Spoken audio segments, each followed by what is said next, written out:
Свадебные кортежи принудят к порядку. Сотрудники ГИБДД вновь вышли в специальный рейд. По словам инспекторов, водители праздничных машин регулярно нарушают правила дорожного движения, что может спровоцировать ДТП. Ведь свадьба вовсе не повод ездить как вздумается, поэтому нарушителей наказывают. В этом убедилась и наша съемочная группа, побывав в рейде.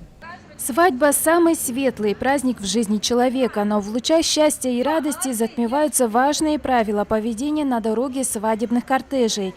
Многие молодожены не понимают, что принятые негласно некоторые традиции свадеб противоречат правилам дорожного движения.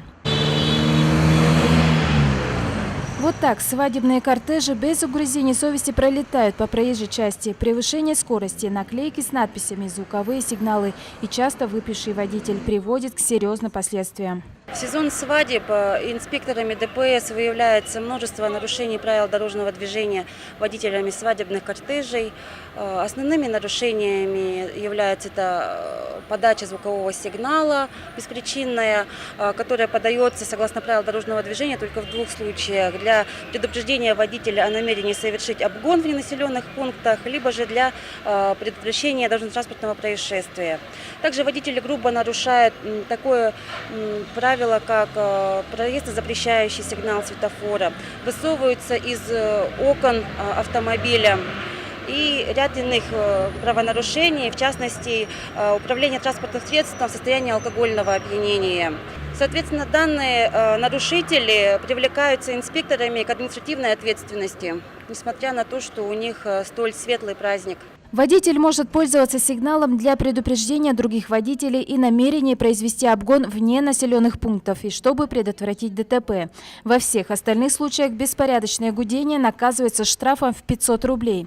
За наклейки на госзнаки грозит 5000 рублей. Высовывание из люков и окон влечет 2 протокола. Сумма штрафа в обоих случаях 1000 рублей. За пьяную же езду грозит 30 тысяч, а в некоторых случаях и уголовная ответственность.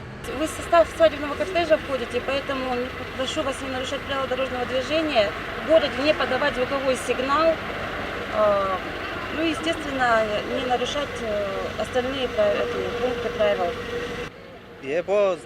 Я, оказывается, припарковался под знаком «Парковка для инвалидов». Больше не буду нарушать правила. И учту, конечно, что как попало нельзя сигналить.